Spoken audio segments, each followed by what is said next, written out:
Welcome to No Broken Legs. I am your host, Evan Belfiore. Joining me on the phone well, it's sunny outside today, Jimmy, but for Browns Nation, it may as well be pouring. Yeah, it's a pretty sad, rough day for Cleveland Browns fans.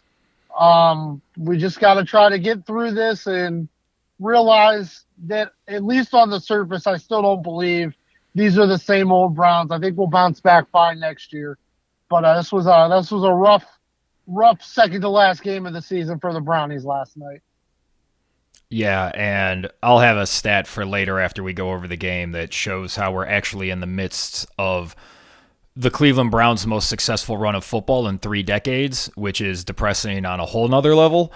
But let's start with the game last night. It's the same thing every week, Jimmy, which is why doesn't this team run the ball more? Like, they have no plan on offense. Like, Baker's back there in shotgun like they're the Kansas City Chiefs, and I don't. What the fuck is Stefanski doing? I think there is an offensive game plan, and it appears to be throw the ball a ton. That appears to be the offensive game plan. Like, I don't understand it. I don't get it. Nick Chubb on the season, his averages have still been good. Pittsburgh is one of the worst run defenses in the league, and you just bail them out over and over again by letting them stop you on one run and then not doing it again. It didn't make any sense. I mean, you get 35 yards running the football and then pass. End of possession. It just, I don't understand. It doesn't make sense. It seems to be much deeper now than, I really thought I was spot on with my original thoughts on it, that it was, I know what you know, what I know, what you know, what I know kind of thing, that he thought he could catch everybody off guard by throwing the football when they thought he was going to run the football, but clearly it's deeper than that. I don't know what it is. I don't know if maybe Nick Chubb maybe Chubb's not all the way back. Well, they said that he sat out for a good bit there in the second quarter because of a rib injury, but if that's the reason he was sitting out, then why did he come back in the third quarter? Like, I agree, but even if, like, if he's out with an injury, he's out with an injury. Right. Why did he come back? But it's not like Dearness Johnson can't run the offensive game plan. No, he only had 5 carries, and he had at least 3 runs that you just sat there and went, oh, they're going to run it with Dearness here. Yeah, it looked, last night was, for me, I wasn't surprised with how much energy the Pittsburgh Steelers played the Browns with in the first game, because they had to get a taste out of their mouth of losing to the Browns 2 times in a row, including a playoff game in their house.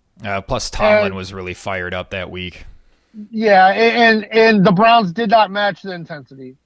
For me, this was the only game other than Arizona where I really felt like the team got embarrassed. Like, I don't understand so much of what happened last night. I don't understand why, when TJ Watt didn't rush the passer, we didn't at least still block him so he couldn't put his hands up to jump and block passes. Like, I don't understand why Hudson wasn't given help.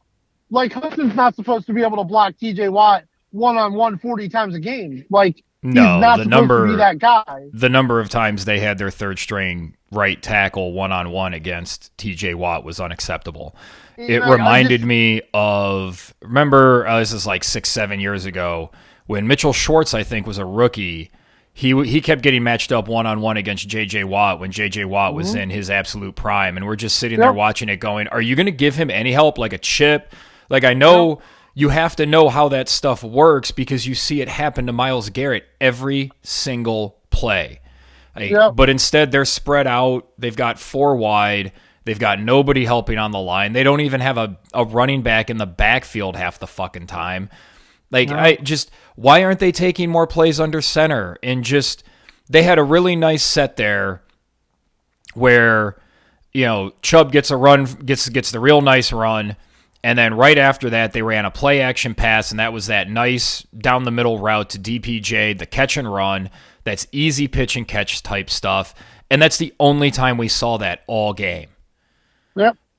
They're not throwing. They didn't even throw the Harrison Bryant, 20 to 20 yard, 25 yard pass. They did for the touchdown, but I guess so. I did that. So I guess that was shorter. That was a really nice designed play, but it was. And to be fair, I mean, once again, that interception, the first interception, Njoku couldn't have been more wide open in the middle of the field. That was just an atrocious throw. His feet were tangled. He tried to throw the ball off of both feet. It was horrible, but I just don't understand why. We talked about it all year. We would have much preferred to lose one game all year where the Browns ran the ball 40 times and only averaged 2 yards a carry, and the other team just stopped the run. And it just didn't happen. And then just leaving Hudson over there on TJ, it didn't make any sense. But then even when TJ was blocked, then other guys were coming free. Yeah, they had 9 sacks on the game. And some of those are on Baker. That's absolutely fair to put some of those on Baker, but some of those were on the line.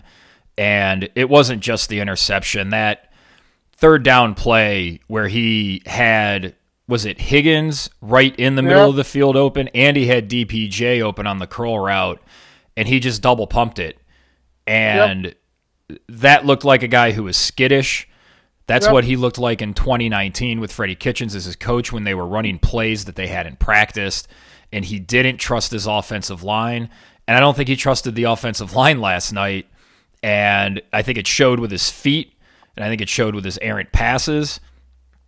But fuck, man, this is now, the third week in a row. 2 weeks ago, it was DPJ can't catch and they can't make a field goal. Last week, Hooper can't catch and Mayfield's throwing interceptions. This week, it's Hooper can't catch. He drops 2 passes in the first quarter. And he also had just a killer false start on a 3rd and 2. It looked like they were going to be able to keep a drive going, get some momentum going. And just Hooper's a big number to be cut in the offseason. It's an $11 million dead cap hit. Like that is a big cap hit to carry for cutting Austin Hooper, but I don't know.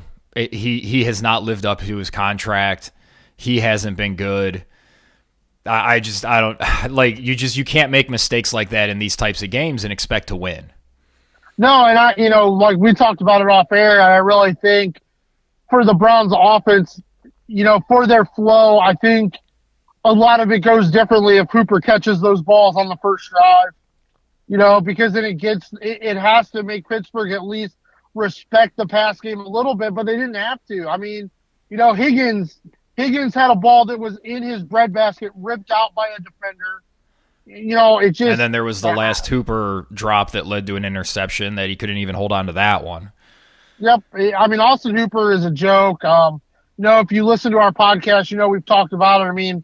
For this calendar year, Austin Hooper was the highest paid tight end in the NFL per year. And the performance he gave his team was disgusting. I think both Njoku and Bryant outplayed Hooper. I agree with you. There's no way you could trade him because everybody's got the tape of how he's played. But I don't know. He looks slow. I don't know if you can. I don't know if you can trade. If you can afford to cut. If you can afford that $11 million dead cap hit. I don't know, but I know you've got to. As hard as it is, you've got to not worry about it. You've got to just keep Bryant and Njoku involved. It's just. Well, they get so many of their chunk plays from those two guys because they don't involve the receivers a lot. Yep, and it's just. And I guess that's something we'll talk more about Stefanski's offensive philosophy and all of that once we get deeper into the offseason. But I guess the biggest question we're going to have now is, do you think Baker Mayfield plays next week? Do you think a lot of the Browns players just sit next week because they're so beat up? Yes. Anybody that's kind of beat up now, I don't know. I guess I don't know. because I don't know what the hell Kevin Stefanski's doing. So I don't know. Yeah, because a lot of them. You would think you'd go out there with Keenum and just run the second year. I mean, Baker Mayfield needs surgery to reattach his left arm. Yeah. So, that to get back to Baker here, I guess that's why we've sort of advocated for just see what you get next year with a healthy Baker, because they have a lot of other problems on this roster that need to be addressed. But thankfully, it looks like the defense overall can come back as is, because they played really well in this game. And here's a stat for you, Jimmy. Baker Mayfield, as bad as he was, his QBR was 14.8. Ben Roethlisberger's QBR was 11.9. Oh, yeah. I mean, he completed 24 passes for 123 yards. Like, they completely shut down that passing game. Yeah, it is still like, I mean, the defense played well, but it was still, they convert on one of the scoring drives. They get a field goal because there was a 3rd and 8, and if Fetty jumps off sides and it gets a 3rd and 2. They convert, they get down, they kick a field goal. First touchdown was Clowney throwing a fucking shoe. Like, I don't understand. Like, I guess I don't know if I really understand. They're off the field. It's 3rd down. What are you doing, Clowney? I don't know if I understand why throwing a shoe is a 15-yard penalty. I guess I don't. I mean, well, it's definitely unsportsmanlike. I guess, is it? I don't know. But shoe. Jimmy, seriously, who throws a shoe? But you're off the field. You're off the field. That is as egregious as the Rodney Harrison stupid penalties that we saw 2 or 3 times at the front part of the season. It's just they cannot keep their composure, and that is a problem that this team has had all year. They don't seem composed. They don't seem to know what they're supposed to be doing, and that is a really big reflection on coaching. I think the defense just wore down by the end of the game. I mean, Najee Harris had 28 carries for 188 yards. They just kept pounding it, and the Browns turned it over twice. Baker Mayfield with really once, because the second interception wasn't as bad, but they just couldn't move the ball, and it just kept being 3 and out, 4 and out, 5 and out. That puts a lot of strain on the defense, but even with a lot of guys out, they still made plays. Greedy made a nice play. AJ Green, is there any reason not to bring AJ Green back as one of the backup secondary members? No, I mean, I think you have to bring back AJ Green and MJ Stewart. I think you have to bring them both back. I really wanted to not like him this year, but when they've needed him to step up, he hasn't been perfect, but he's definitely been good enough for somebody that you only need to fill in, not as a starter. And you don't have a choice, really. You've got to bring as many of these guys back as you can because your core 4 keep getting hurt. So you don't have a choice. You've got to make sure you have depth at that position. But yeah, defensively, there were a couple plays where I think they could have done a little better. But I mean, I think Pittsburgh ran almost 50 plays in the first half. I mean, that's going to wear you down. It just the 3 and outs. But once again, I'm fine if we go 3 and out if we ran the ball on 1st down and 2nd down and we're somehow still in 3rd and long, running the same bullshit shotgun plays. But I just find it hard to believe that would have been the outcome. I really do. But you gave Pittsburgh no reason to think you could run the ball or pass the ball. So you gave their defense all the momentum, and they just kept attacking. And even when they weren't attacking, they were just watching Baker. I mean, Baker stared down damn near every throw he made. So it wasn't difficult for them to get their hands up. But once again, the way you eliminate that as an offensive lineman is making sure the guy you're blocking is engaged so he can't get his hands up. I mean, and Hudson, I'm sure Hudson had a big sigh of relief every time TJ didn't rush because that meant he wasn't giving up another sack. But it was just, I mean, that was... But then that gets back to why is Hudson 1-on-1 against TJ Watt? I don't get it, man. I don't... it just, none of that made any sense. I just think the defense played really well and kept them in this game for the most part. It got away from them there in the 4th quarter, but they played pretty well. Clowney's nonsense notwithstanding. Even Garrett, he wasn't getting home. You could tell he's hampered by the groin injury, but he was still getting back there. He was still getting pressures. it's all about the offense and the way they approached fixing the defense last offseason is how they need to go about approaching the offense this offseason, because Wills has been injured and banged up, and without Jack Conklin, they really need to look to add some depth because J.C. Treader is probably going to be gone. What does the offensive line look like? They need help at the receiver positions like we talked about. It's just they got a lot of holes to fill other than trying to upgrade Baker. Yeah, that's why I don't think, I mean, like, I guess if you want to bring somebody in to compete with Baker, that's fine. But I know... Well, they're probably going to have to draft somebody to be a backup. Probably. And here's the thing, and I know, like, it's really frustrating to me all over, like Cleveland print media this morning, everything online and in papers is like, Baker Mayfield's played his last game as a Cleveland Brown. Baker Mayfield's done. Well, I'm sure none of those headlines have anything to do with drawing eyeballs with outrageous headlines. Exactly, but I just feel like it's so misleading to the fans that also want Baker to be gone, not realizing that the fifth-year option's already been exercised, and you owe Baker Mayfield $18 million guaranteed next year. Yeah, like, there's a term. There's a term for this, Jimmy. It's called wagging the dog. This is the media wagging the dog. They're not that Baker's helping the situation. It's easy to make him out to be the bad guy and blame him, but to this reasonable discussion you're trying to have, Jimmy, that's not what they do. But it's what needs to be done. Amen. Damn it! Like that's why we're having this discussion, because we seem to be the only ones that have accepted this, and we accepted it 2-3 months ago. Like, and I don't know. Like, I haven't really looked at it. I don't know what the recovery time might be from the labrum surgery. I don't know, when he's going to it was 3 to 4 months, they were saying. So, that's a pretty good timeline. But you're going to either have to bring in a veteran who's got more of an arm than Case Keenum, so you can actually trust him to run the offense the way you want. Yeah, but that guy's not out there. Well, let's hope. Now we've eliminated everybody except for like Derek Carr and Matt Ryan. Yeah, that's not Mariota, Teddy Bridgewater, or Keenum. No, it's not. So I know we did this, and it's like we keep going back to it because it's like, well, Baker's bad. They got to find somebody better, and then you look at the list of available options, and you're hearing Deshaun Watson's name come up a bunch, but he has a no trade clause. He has only waived that no trade clause for Miami so far, and if you're one of those people that think he'll waive it for Cleveland, then I'm thinking you're also one of the people that think Rodgers or Wilson might consider coming to Cleveland. And if that's what you think, that's fine. I think that's crazy. Yeah, well, but you're wrong. Like, if that's what you think, you're wrong. Like, you're wrong. Like, but I guess, Yeah, it's just that's unlikely to happen. There are a handful of decent quarterbacks coming out in this draft, but Cleveland can't waste a first, second, or third round pick on a quarterback. You can't do it. You've got to get depth. You've got to get better at wide receiver, maybe better at inside linebacker, and you've got to get depth on the offensive line and depth at linebacker. So I don't know where you're drafting a quarterback. So I don't know.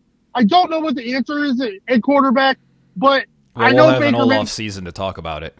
Yeah, but I just I feel like people keep bringing it up. Well, Baker's not gone. Baker will be on the Cleveland Browns roster next year. Now, I guess that doesn't necessarily mean he's going to be the starter. Doesn't necessarily mean he's going to play. I guess if we want to do a Matt Flynn style and pay him $18 million to sit, then that's how it works, I guess. But that's depressing in and of itself. But Baker Mayfield is on the roster for the Cleveland Browns next year, and healthy Baker Mayfield has been really good for the Cleveland Browns. But there are spots they have to shore up, and I agree with you. The offensive line could look way different. We don't know about Conklin's health. You don't know what's going to happen with Treader. Is Wills healthy? It's going to look a little bit different. So they've got the front office has some work to do, and I think there are just things more pressing to get shored up than quarterback, because this team's already proven they can get within one play of the AFC Championship game with a healthy Baker Mayfield. So I want to follow up on what you said about how Baker's been good for the Browns, because I teased it earlier.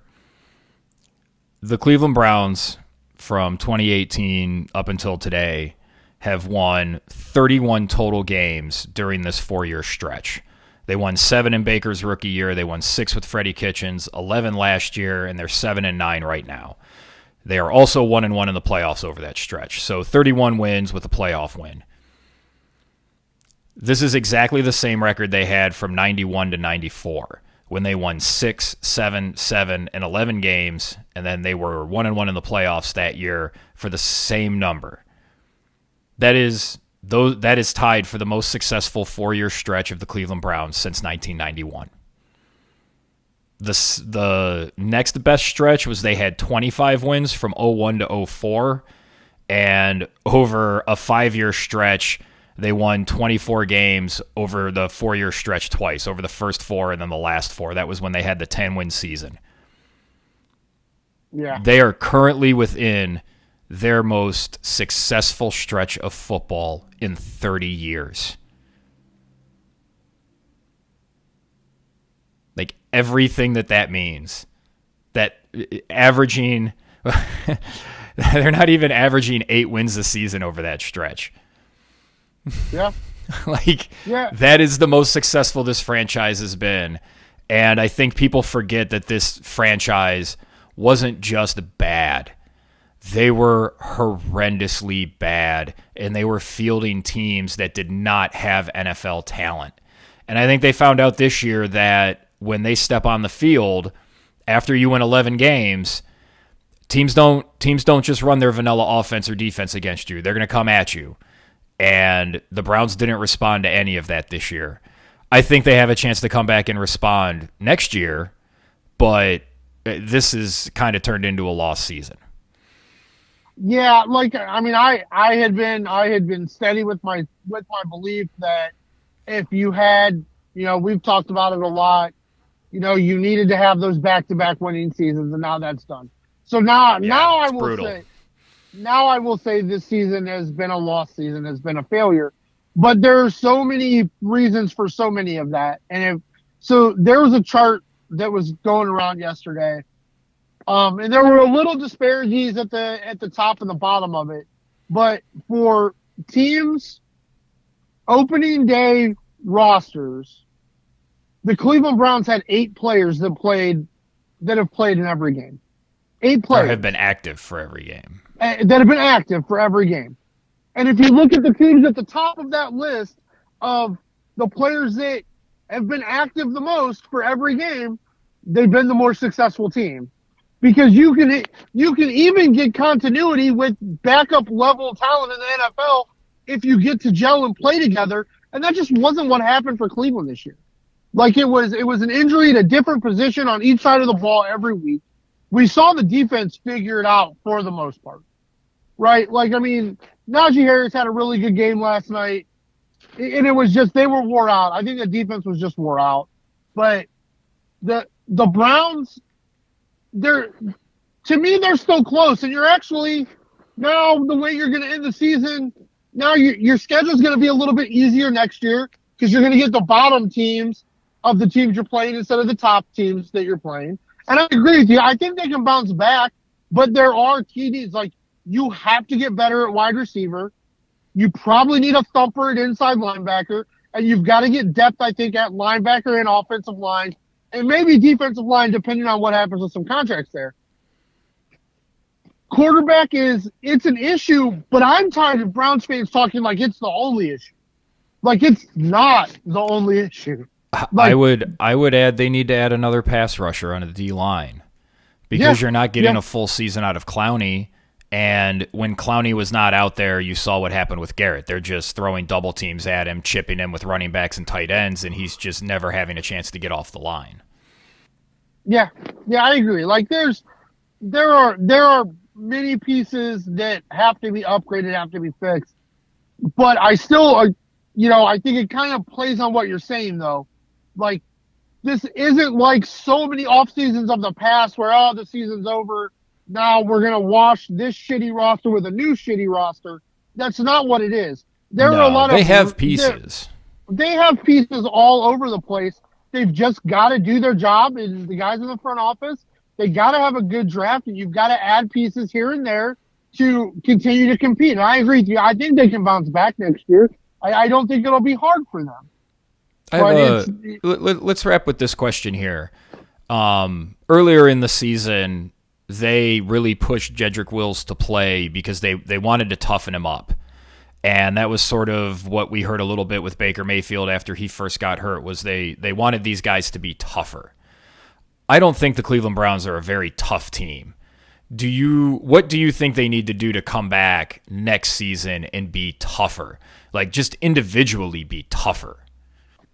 I don't know. Like I think it's such a hard thing to like really determine, because like I think a lot of so many pre-snap penalties, blown coverages, and blown blocks show that as a team we weren't mentally tough. Yeah. But a lot of the problems you got into was because you were trying to get guys tough by asking them to play through serious injuries that they shouldn't be playing through. That's a good point as well. I mean, that's like saying, man, I'm the toughest guy in this race, but I'm running on 1.5 calves, so I got no chance of winning, but I'm the tough one. You know what I mean? I think that's a good analogy for Baker Mayfield in a number of games this season.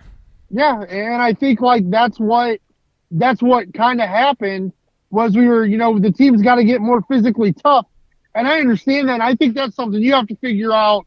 You have to figure out within your walls of your organization to get better, but putting a pretty injured player out on an NFL football field against the guy who's fully healthy just leads to more injuries, which is what happened.